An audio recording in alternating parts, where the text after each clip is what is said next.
Et si la guerre entre la Thaïlande et le Cambodge était qu'un simple complot occidental et américain contre la Chine? Écoute attentivement, je m'explique. Parce qu'au cœur de cette crise, il y a le chemin de fer panasiatique. Un projet colossal de 6000 km qui doit relier la Chine, le Laos, le Cambodge, la Thaïlande, la Malaisie et même jusqu'à Singapour. Objectif, transformer l'Asie, relier des économies entières et défier la domination maritime occidentale. La ligne Chine-Laos est déjà en service. La ligne Chine-Thaïlande avance vite, avec un tronçon Bangkok-Nakhon prévu pour 2026. Et ensuite, un passage clé pour le Cambodge, exactement là où les combats font rage. Coïncidence? Les experts disent non, car ce projet ne concerne pas que des rails. Il s'agit de routes d'influence, d'accès aux ressources et de domination économique mondiale. Et attention, la Thaïlande est partenaire des États-Unis avec un traité militaire, des exercices conjoints et des livraisons d'artillerie. Côté, le Cambodge est un allié solide de Pékin. Alors maintenant, vous voyez où je veux en venir? Deux camps qui s'affrontent, mais en réalité, c'est Washington contre Pékin en arrière-plan. Certains analystes affirment que cette guerre pourrait être une guerre hybride, une tentative de la part des Américains pour retarder ou saboter le projet chinois Belt and Road.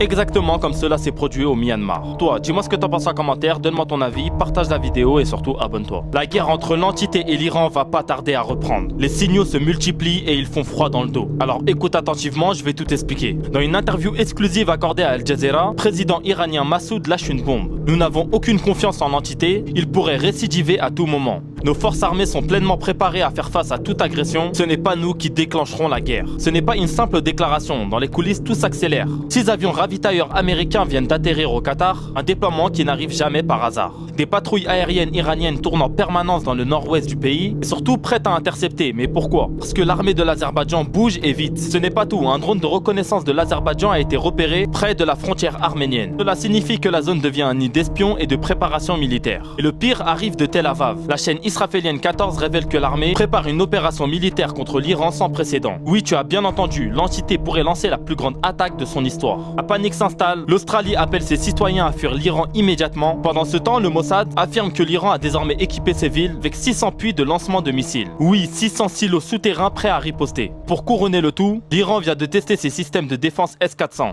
les mêmes que la Russie utilise contre l'OTAN. Alors toi, dis-moi ce que t'en penses en commentaire, donne-moi ton avis, partage la vidéo et surtout abonne-toi. Tu peux déjà oublier Phuket, la Thaïlande qui entre en guerre totale contre le Cambodge. Alors reste bien jusqu'à la fin, je vais t'expliquer de ce qui s'est passé dans les dernières heures. Selon le dernier rapport du Centre thaïlandais des opérations d'urgence médicale, 13 décès ont été confirmés, 31 blessés recensés et plus de 83 000 personnes évacuées en urgence. Et bien évidemment, ce n'est que le bilan provisoire. Les vidéos diffusées par les médias militaires montrent des drones thaïlandais ciblant des bases cambodgiennes dans des frappes de précision à la frontière. Et la réponse cambodgienne a été brutale. L'utilisation confirmée de lance-roquettes BM-21 Grad côté cambodgien, artillerie conçue pour saturer une zone entière. Des villages thaïlandais ont été visés. De mortiers et des saves de roche touchent actuellement plusieurs secteurs dans la région frontalière. Pendant que les bombes tombent, l'exode se poursuit. Plus de 138 000 civils déjà déplacés, rien que dans le nord-est de la Thaïlande. Familles qui fuient à pied, les écoles qui sont fermées et les hôpitaux qui débordent. Ce matin, le premier ministre thaïlandais par intérim a déclaré, je cite, « L'escalade militaire actuelle avec le Cambodge mène directement à la guerre. » Et pourtant, malgré la gravité de la situation, Bangkok refuse toute médiation internationale, déclarant que le Cambodge doit d'abord cesser ses attaques. Alors toi, dis-moi ce que t'en penses en commentaire. Est-ce que tu penses qu'ils vont fermer l'espace aérien?